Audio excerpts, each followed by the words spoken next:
नमस्कार।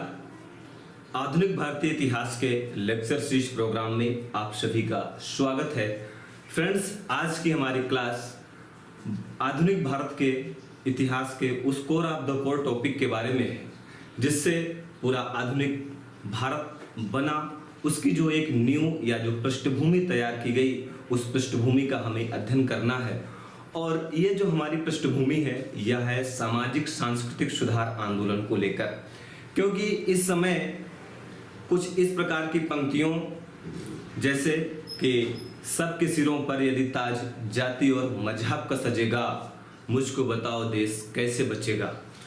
और स्वामी दयानंद सरस्वती ने कहा, आर्यावर्त उठ, आगे बढ़ और एक नए युग में प्रवेश कर। यानी कि अब हमारे भारतीय लोगों को इस बात की पूर्ण चेतना हो चुकी थी कि ये जो गोरे चमड़ी वाले लोग हैं, भारत की संपदा का, भारत की संस्कृति का, भारतीय धर्म का और ऑलमोस्ट जितनी भी विषय वस्तु हैं, उन विषय वस्तुओं का घोर पतन कर रहे हैं और हम पर एक ऐसी सत्ता का आरोपण कर रहे हैं जिस सत्ता का मात्र और मात्र एक ही उद्देश्य है कि किस प्रकार से भारतीयों को भारतीयता से नष्ट करते हुए भारत के धन को विदेशों में अर्थात ब्रिटेन पहुंचाया जाए। इन मनोभावनाओं को हमारे समाज सुधारकों ने समझ लिया और उन्होंने शंखनाद किया कि अब हम इन गोरी चमड़ी वालों को भारत से बाहर खदेड़ देंगे। ऐसे में भारत से बाहर खदेड़ने के लिए आवश्यक था कि भारत एक हो, और तत्कालीन परिस्थिति में भारत कई तरीके से विभक्त था। लोग जातियों के नाम पर, लोग धर्म के नाम पर, लोग सामाजिक कुरीतियों के नाम पर, लोग क्षेत्रतावाद के नाम पर, यानी कि जितने भी डिवीजन के पहलू हो सकते हैं, इन पहलुओं के आधार पर भारतीय जनमानस बटा हुआ था और इसी का फायदा ले रहे थे अंग्रेज। और वे इसी का प्रयोग करते हुए भारतीय समस्याओं का, भारतीय मजबूरी का प्रयोग करते हुए वे अपने को मजबूत बना रहे थे। ऐसे में भारत के समाज सुधारक सामने आए, फ्रंट पर आए और उन्होंने इतनी कैपेसिटी रखी कि एक वाकया है, तत्कालीन गवर्नर था लॉर्ड नॉर्थ क्रुक। उसने स्वामी दयानंद सरस्वती से पूछा कि स्वामी दयानंद जी, आप हर पंक्तियों में या हर उद्घोष में या अपनी हर सभा में जब सभा को स्टार्ट करते हैं तो उसमें भारत के कल्याण के लिए बात करते हैं, क्या ये पंक्तियों में अंग्रेजी सत्ता के कल्याण की भी बात होती है? शायद उस गवर्नर ने सोचा होगा कि स्वामी दयानंद सरस्वती डर जाएंगे और वो यही बोलेंगे कि हाँ, हमारे इसमें शामिल है कि आपका भी कल्याण हो। लेकिन स्वामी दयानंद सरस्वती का उत्तर इसके इतर था। उन्होंने कहा, सुनो गवर्नर, मेरी प्रार्थना ये होती है कि जितने जल्दी हो सके अंग्रेजी सत्ता का समूल नाश भारत से हो जाए और आप लोग विलायत पहुंच जाए। यानी कि अब निर्भीक भारतीयों का बोलबाला था और उन्होंने शंखनाद कर दिया था कि अब हम अंग्रेजी सत्ता का प्रतिकार करेंगे और प्रतिकार करने के लिए हम हमारे अंदर, हमारे देश में जो कुरीतियां हैं या हमारी जो कमजोरियां हैं, इन कमजोरियों को हम दूर करेंगे और कमजोरियों को अपनी मजबूती बनाकर आपसे प्रतिकार करने के लिए हम युद्ध करेंगे, लड़ाई लड़ेंगे। ऐसे में सबसे आवश्यक था कि समाज को एकत्र करना। इसी एकत्रण में कुछ आंदोलन हुए, कुछ संस्थाओं का निर्माण हुआ। इन्हीं आंदोलनों को, इन्हीं संस्थाओं को हमें पढ़ना है जो हमारे एग्जाम की दृष्टि से महत्वपूर्ण है। और महत्वपूर्ण बात यह भी है यहाँ कि आज का जो चैप्टर है, इस चैप्टर से भारत में प्रतियोगी परीक्षाओं में चाहे जिस स्तर की प्रतियोगी परीक्षा हो, उससे प्रश्न बनना ही बनना है। इससे हटकर प्रश्न नहीं बनाए जा सकते, प्रश्न को जरूर शामिल किया जाएगा। चलिए स्टार्ट करते हैं। टॉपिक है हमारा आधुनिक भारत के सामाजिक सांस्कृतिक सुधार आंदोलन, ब्रिटिश सत्ता के प्रतिकार की एक बेहद मजबूत पृष्ठभूमि। तो ऐसे में महत्वपूर्ण प्रश्न यह बनता है कि आखिर ये जो आंदोलन हुआ, इस आंदोलन के रीजन क्या थे, कारण क्या थे? क्योंकि जब हम कारणों को समझ जाएं तो हमें उन आंदोलनों को, उन संस्थाओं के उद्देश्यों को समझने में बहुत आसानी होती है, वरना हमें बार बार रटना पड़ता है और हम बार बार भूलते हैं। तो पहला कारण था कि भारतीय प्राचीन गौरव की अनुभूति, यानी कि अब लोगों को इस बात की अनुभूति हो गई कि हमारा जो प्राचीन इतिहास है वह बड़ा गौरवशाली है, क्योंकि हमारे देश में चाहे लोकतंत्र की बात हो, दुनिया का सबसे पहला लोकतंत्र देने वाला भारत है। भारत में सबसे पहले लोकतंत्र की स्थापना हुई। शिक्षा सबसे पहले भारत में आई, आधुनिक मूल्य सबसे पहले भारत में आए। आज जो वसुधैव कुटुंबकम या आज अंतर्राष्ट्रीयवाद की बात होती है, हमारे इतिहास में, हमारे इतिहास के जब ग्रंथ लिखे गए तो सबसे पहले उद्घोष किया गया कि सर्वे भवन्तु सुखिनः, सर्वे सन्तु निरामया, सर्वे भद्राणि पश्यन्तु मा कश्चित् दुःख भाग् भवेत्। यानी कि हम उस परंपरा के, हम उस संस्कृति के लोग हैं जिन लोगों के पास किसी उधार लिए हुए इतिहास की, उधार लिए हुए ज्ञान की आवश्यकता नहीं है, बल्कि हम अपने आप में परिपूर्ण हैं। हमारे पूर्वज इतने प्रबुद्ध थे कि उन्होंने जो व्यवस्थाएं बनाई, वे व्यवस्थाएं अगर जो कुरीतियों से ग्रसित हो गई हैं, उन कुरीतियों को हटा दिया जाए तो हम अपने आप में परिपूर्ण हैं, हमें किसी उधार के ज्ञान की आवश्यकता नहीं है। तो इस प्रकार की अनुभूति हुई कि हम अतीत में बहुत स्ट्रांग थे। जब दुनिया पढ़ना नहीं जानती थी तब हम ग्रंथ लिखते थे, जब दुनिया कपड़ा पहनना नहीं जानती थी तब भी हम कपड़े पहनते थे, यानी कि दुनिया जब निर्वस्त्र थी तो हम वस्त्र सहित थे। इस प्रकार की मनोभावनाओं का उदय हुआ तो लोगों में सुधार आंदोलन की एक प्रेरणा जगी। दूसरा कारण ये हो सकता है ब्रिटिश नीतियों का प्रभाव, क्योंकि ब्रिटिश सरकार ने चाहे सामाजिक क्षेत्र हो, चाहे सांस्कृतिक क्षेत्र हो, चाहे आर्थिक क्षेत्र हो, चाहे राजनीतिक क्षेत्र हो, चाहे धार्मिक क्षेत्र हो, इन सारे क्षेत्रों में भारत को पंगु बनाने के लिए, भारत को नस्त नाबूद करने की पूरी कोशिश की। सामाजिक क्षेत्र में उन्होंने ऐसी ऐसी बुराइयों का निर्माण कर दिया, ऐसे ऐसे सामाजिक व्यवस्थाओं का निर्माण किया कि लोग परेशान हो गए। आर्थिक व्यवस्था में उन्होंने भारत को पूरी तरीके से ध्वस्त कर दिया। जो भारत की स्वतः स्फूर्त अर्थव्यवस्था थी, भारत पूरे विश्व में एक निर्यातक के रूप में जाना जाता था, अब भारत एक आयातक के रूप में स्थापित हो गया। लोगों को बेरोजगार कर दिया गया, लोगों को मात्र कच्चा माल का उत्पादक बनाया गया। अभी आगे आप पढ़ेंगे, चाहे नील की खेती का हो, चाहे जिस प्रकार की खेती हो, केवल खेती, कपास उत्पादन इसलिए करना है कि आपको उस कपास को एक्सपोर्ट करना है, कहाँ, वो भी सबसे कम दामों पर। इसी तरीके से सांस्कृतिक क्षेत्र में उन्होंने ऐसी व्यवस्थाएं की कि पश्चिमीकरण को बढ़ावा देने के लिए उन्होंने हर सब कोशिश की।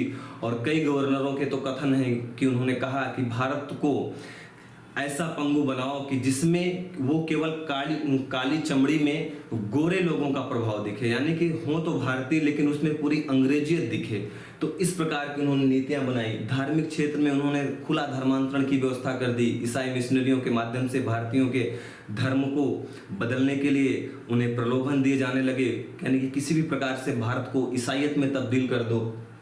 राजनीतिक स्थिति में भारत के जो राजा थे, रजवाड़े थे, उनको विभिन्न माध्यमों से उनकी रियासतों को छीन लिया गया, तो सब लोग परेशान हो गए। तो ये जो ब्रिटिश नीतियां थी, इनके कारणों की वजह से भी सांस्कृतिक आंदोलन, सामाजिक धार्मिक सुधार आंदोलन का बीजारोपण हुआ।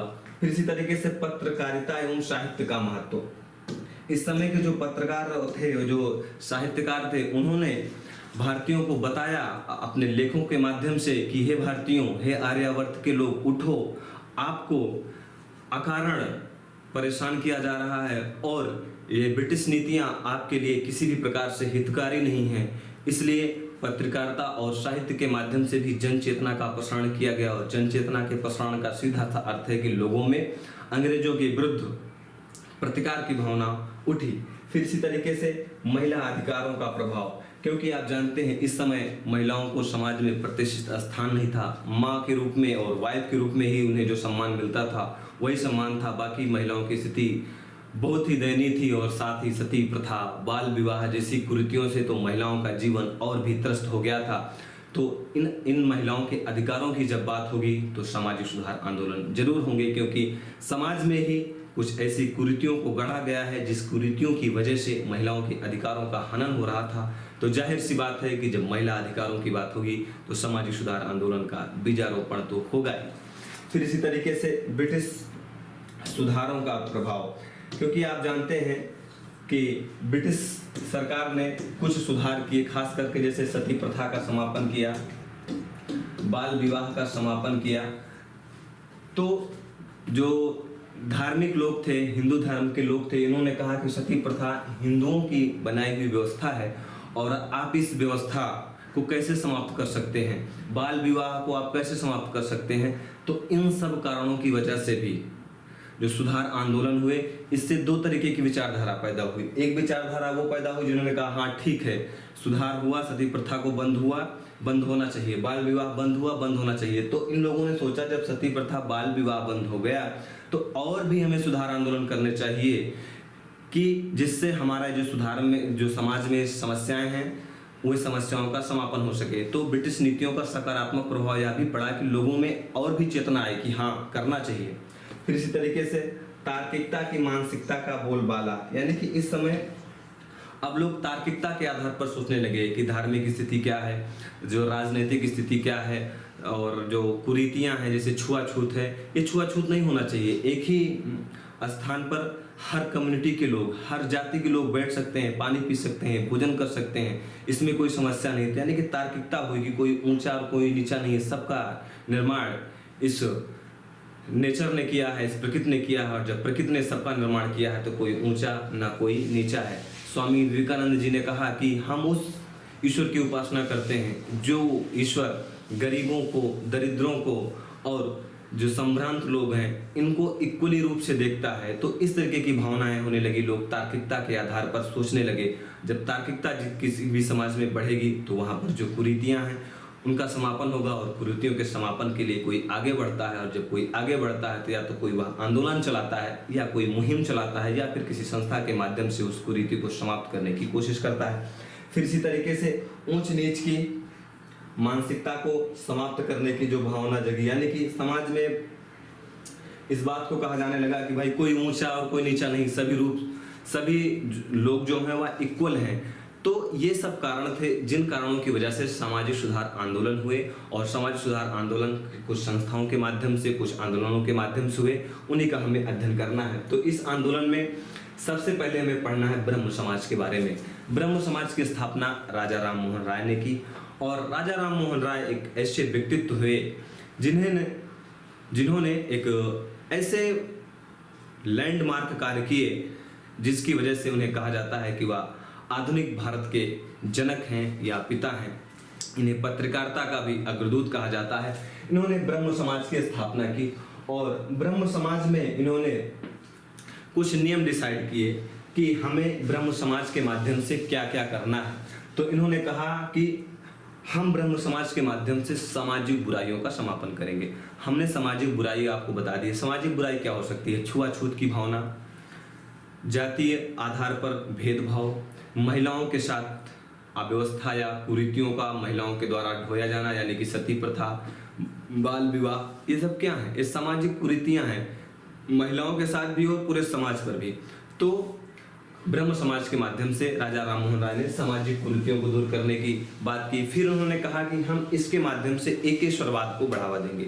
एकेश्वरवाद का मतलब ये हुआ, इन्होंने कहा वेदों में एकेश्वरवाद की अवधारणा का प्रतिपादन किया गया है, और इन्होंने वेदों के माध्यम से कहा कि आप बहुदेव, यानी कि जो बहुत से लोगों की पूजा करते हैं, ऐसा नहीं करना चाहिए, बल्कि आपको किसी एक ही ईश्वर की उपासना करना चाहिए। तो एकेश्वरवाद, सामाजिक बुराइयों को दूर करने का प्रयास राजा राम मोहन राय ने ब्रह्म समाज के माध्यम से किया। राजा राम मोहन राय के बारे में कई अन्य फैक्ट्स हैं, जैसे इन्हें राजा की उपाधि किसने दी, और ये जब राजा की उपाधि इन्हें दी गई तो उसके बाद ये कहाँ गए थे? ब्रिटेन गए। ब्रिटेन में इनकी मृत्यु हो गई। इन सब चीज़ों का हम आगे अध्ययन करेंगे। हम अभी आंदोलन और संस्थाओं के बारे में अध्ययन कर रहे हैं, तो थोड़ा सा इस अन्य बातों का हम बाद में अध्ययन करेंगे। पत्रकारिता का जन्मदाता, ये सब चीज़ें का हम आगे अध्ययन करेंगे जब हम भारत में पत्रकारिता का जो शुभारंभ है उसका पूरा एक चैप्टर है, उस चैप्टर का जब अध्ययन करेंगे। फिर इस तरीके से जो ब्रह्म समाज थी वो आगे डिवाइड हो गई, और जब डिवाइड हुई तो उसका नाम रखा गया भारतीय ब्रह्म समाज। और इसके संस्थापक कौन हुए? केशव चंद्र सेन हुए। केशव चंद्र सेन जब ब्रह्म समाज में एंट्री लिए, जब इन्हें आचार्य के पद पर नियुक्त किया गया, तो इन्होंने कई रिफॉर्म किए, अच्छे रिफॉर्म किए, जिससे इन्होंने संस्था को कई अन्य स्थानों पर स्थापित किया। लेकिन इन्होंने कुछ और आगे बढ़कर प्रयास किए सुधार के, लेकिन जो मूल संस्थापक थे उन्होंने कहा कि देखिए केशव चंद्र सेन जी, आप हमारी जो मूल भावना है संस्था की, उस मूल भावना से इतर काम कर रहे हैं। या तो आप काम करना छोड़ दें या तो आप इस पोस्ट को छोड़ दें। तो केशव चंद्र सेन ने कहा कि देखिए हम जो रिफॉर्म लिए हैं उस रिफॉर्म को लेंगे, अगर आपको दिक्कत है तो आप हमें संस्था से हटा दीजिए। तो इन्हें ब्रह्म समाज से हटा दिया गया। तो इन्होंने कहा ठीक है आप हटा देंगे तो हम दूसरी संस्था बना लेंगे। तो इन्होंने भारतीय ब्रह्म समाज की स्थापना कर ली और इसे ही विधान सभा भी कहा जाता था। फिर आगे केशव चंद्र सेन बड़े रिफॉर्मेटिव आदमी थे।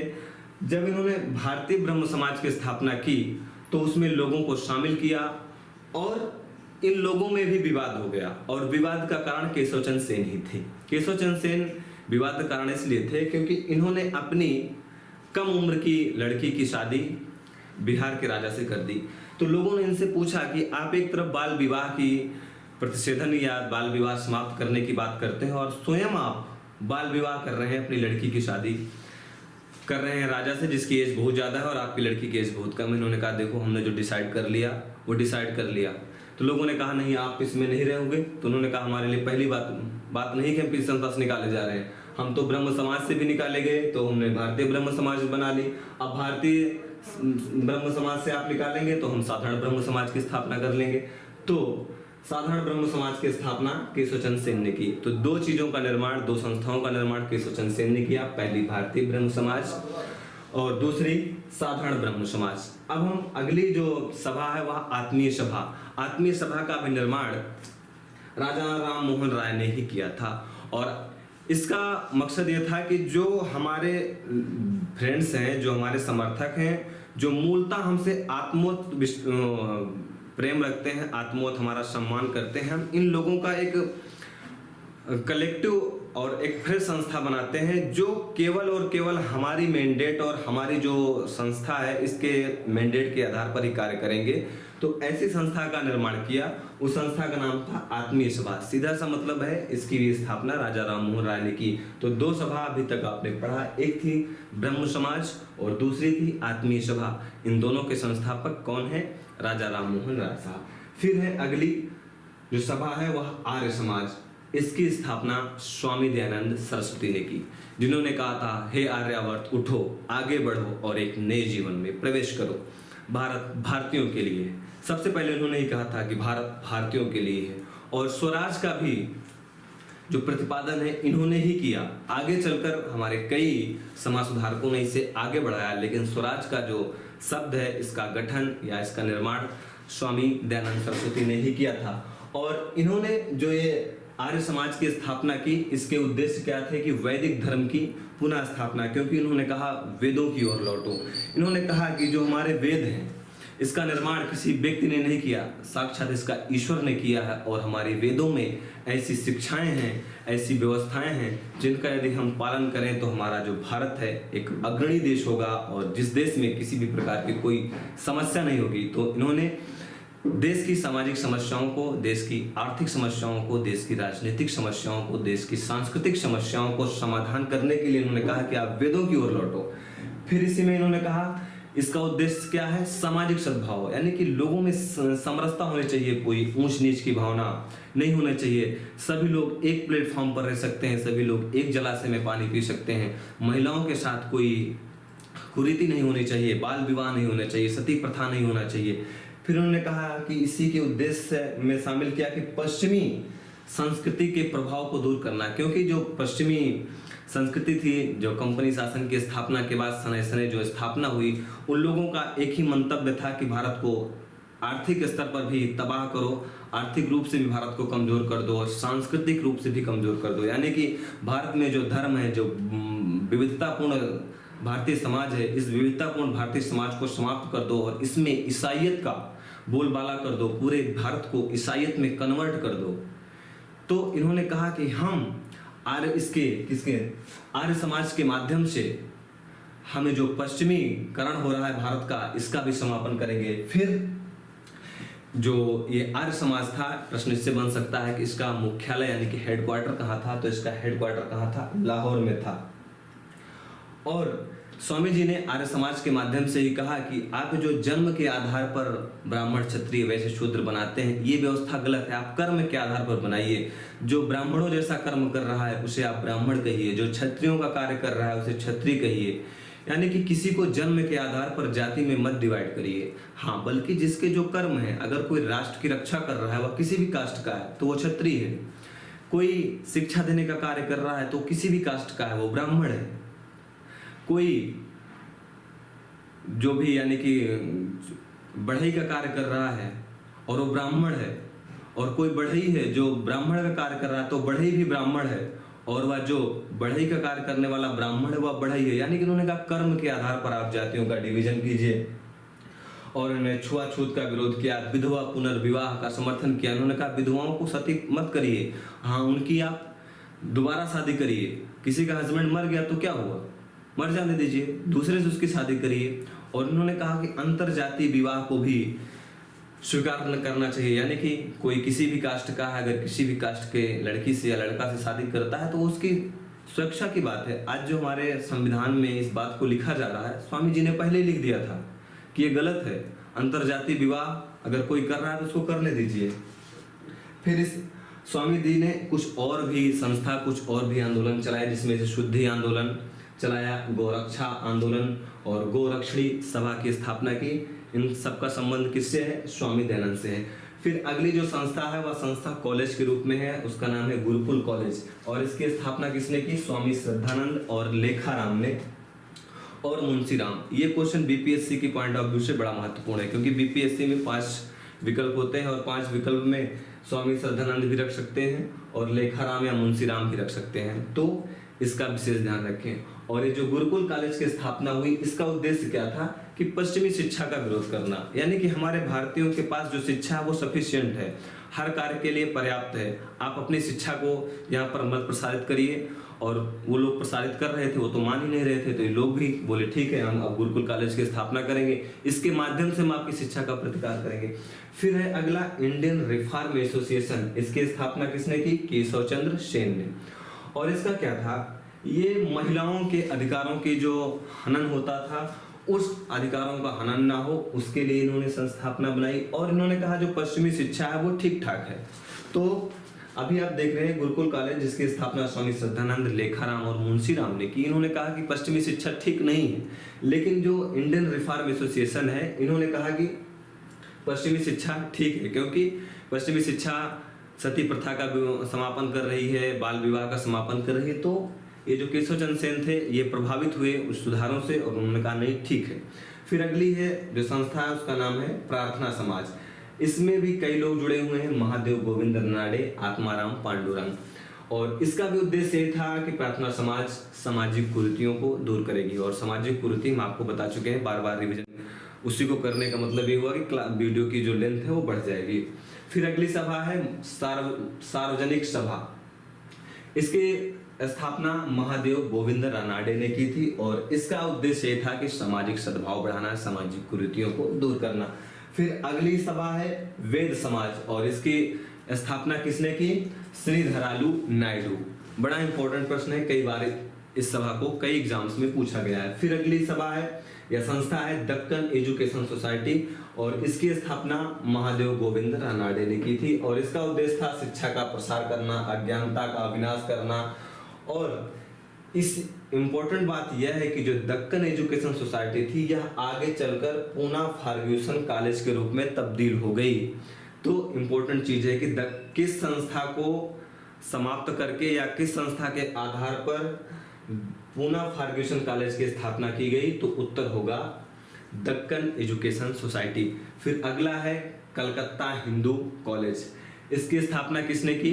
डेविड हेयर ने। और डेविड हेयर की सहायता राजा राम मोहन राव ने बहुत ज्यादा की, तभी ये कलकत्ता हिंदू कॉलेज बन सका। फिर अगला है दयानंद एंग्लो वैदिक कॉलेज। इसकी स्थापना हंसराज और लाला लाजपत राय ने की थी, और इसका भी उद्देश्य था कि पश्चिमी शिक्षा का हमें समर्थन करना है। फिर अगला है यंग बंग आंदोलन। इसकी स्थापना हेनरी विवियन डेरिजियो ने की थी, और यह जो आंदोलन था यह बंगाल के जो उग्र प्रवृत्ति के लोग थे उन लोगों का था। और इन्होंने कहा कि जो सामाजिक ताने बाने के लिए जो सामाजिक पुराने रीति रिवाज हैं, इनको समाप्त करना चाहिए। फिर अगला है academic association society for the acquisition of general knowledge. Anglo Hindu association, इसकी जो स्थापना है वह हेनरी विवियन डेरोजियो ने की थी और इसे आधुनिक सभ्यता का अग्रगामी कहा जाता है। किसे? सुरेंद्रनाथ बनर्जी ने डेरोजियो को कहा था। कहाँ के कॉन्टेक्स्ट में कहा था? बंगाल के कॉन्टेक्स्ट में कहा था। और इसका क्या उद्देश्य था? इसका उद्देश्य था प्रेस की स्वतंत्रता, जमींदारों के कुकृत्यों का विरोध और सरकारी क्षेत्र में रोजगार आदि। यानी कि इन्होंने कहा कि सरकारी क्षेत्र में लोगों को रोजगार देने चाहिए, यानी कि रोजगार के जो क्षेत्र हैं उनको बढ़ावा देना चाहिए, प्रेस की स्वतंत्रता होनी चाहिए, क्योंकि राजा राम मोहन राय साहब का ही पत्र था, उसको अंग्रेजों ने समाप्त कर दिया था, उसको बैन कर दिया था। तो इन्होंने कहा नहीं भाई, लोगों को बोलने के लिए उनके पास प्रेस की आजादी होनी चाहिए। फिर अगला है डिबेटिंग क्लब बंग हित सभा, इसके भी संस्थापक कौन है? हेनरी विवियन डेरोजियो ही है। फिर अगला है विश्व धर्म सम्मेलन। ये जो विश्व धर्म सम्मेलन है यह अमेरिका में हुआ था और अमेरिका में जो विश्व धर्म सम्मेलन हुआ था उसमें भारत की तरफ से जो प्रतिनिधि थे वह स्वामी विवेकानंद जी थे। और स्वामी विवेकानंद जी ने अपने उद्घोषण से, अपने भाषण से पूरे विश्व को मोहित कर लिया, पूरे विश्व को अपना लोहा मनवा दिया, भारत की सभ्यता का, भारत की संस्कृति का लोहा मनवा दिया। ये सब बातें आप जानते हैं। फिर इसी तरीके से वेदांत सभा, और वेदांत सभा की स्थापना स्वामी विवेकानंद ने की थी और इसका भी उद्देश्य ये था कि वेदों की तरफ लौटो, वेदों में जो अच्छी बातें हैं उनके आधार पर सामाजिक व्यवस्था का निर्माण हो, किसी प्रकार से सामाजिक कुरीतियां भारत में ना हो। कुल मिला के सामाजिक सुधार से संबंधित सारी संस्थाएं हैं। इंपॉर्टेंट बात यह है कि जो वेदांत सभा है इसकी स्थापना स्वामी जी ने भारत में नहीं बल्कि जब वह अमेरिकी प्रवास में थे, यानी कि जब अमेरिका में रह रहे थे तब इन्होंने अमेरिका में किया था। फिर अगला है रामकृष्ण मिशन, इसकी स्थापना भी स्वामी रामकृष्ण ने ही किया था और इसका उद्देश्य क्या था कि स्वामी रामकृष्ण जी जो थे वह स्वामी विवेकानंद जी के गुरु थे और स्वामी विवेकानंद जी के गुरु रामकृष्ण परमहंस एक सामाजिक सुधारक के रूप में हैं और उन्हीं की सामाजिक व्यवस्थाओं को यानी सामाजिक सुधारों को आगे बढ़ाने के लिए अपने गुरु के सानिध्य को लेते हुए इन्होंने रामकृष्ण मिशन की स्थापना की और इसका मुख्यालय इन्होंने वेल्लोर यानी कि अल्मोड़ा में बनाया था।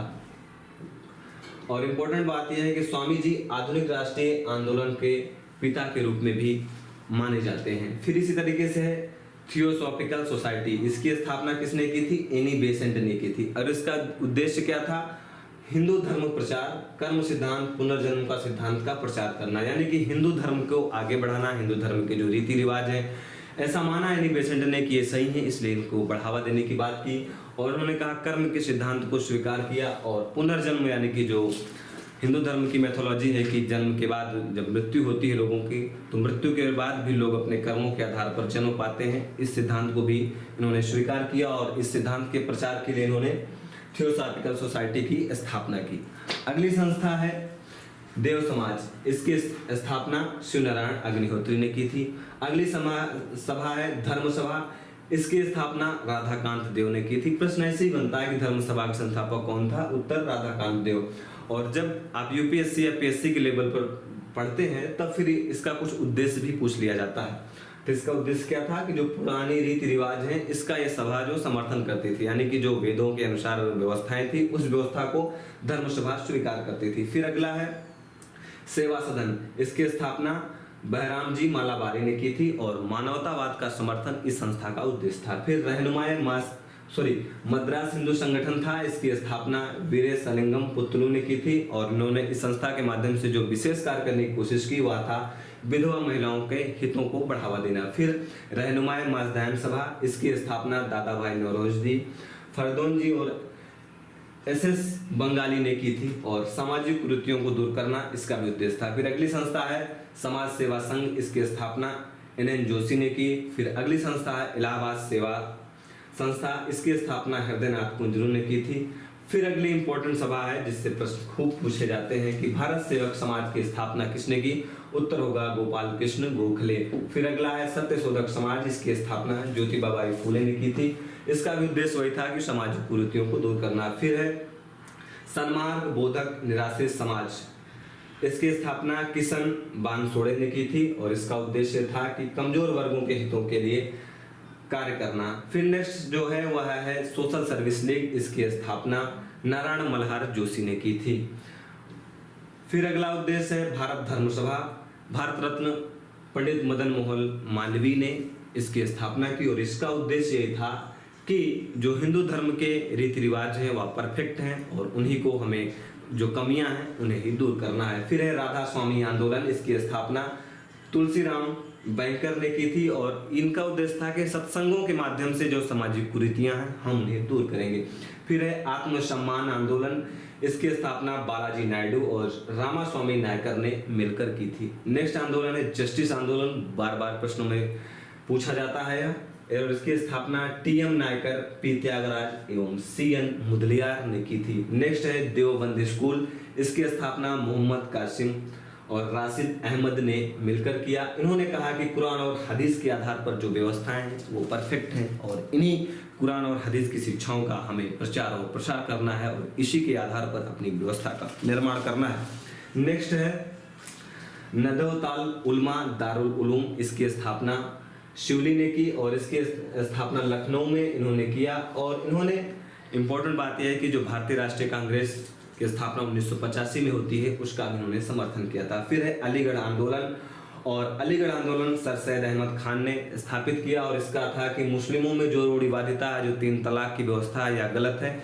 इसका प्रतिकार इन्होंने अपनी संस्था के माध्यम से किया। और उन्होंने कहा कि कांग्रेस जो है वह हिंदुओं की संस्था है और कांग्रेस मुसलमानों के सबसे प्रबल शत्रु है, यानी कि कांग्रेस के जो लोग हैं वह मुसलमानों के सबसे प्रबल शत्रु हैं। अभी आप देख रहे हैं कि शिवली ने जो स्थापना की उस संस्था के माध्यम से कांग्रेस का समर्थन किया, लेकिन सर सैयद अहमद खान ने कांग्रेस का घोर विरोध किया।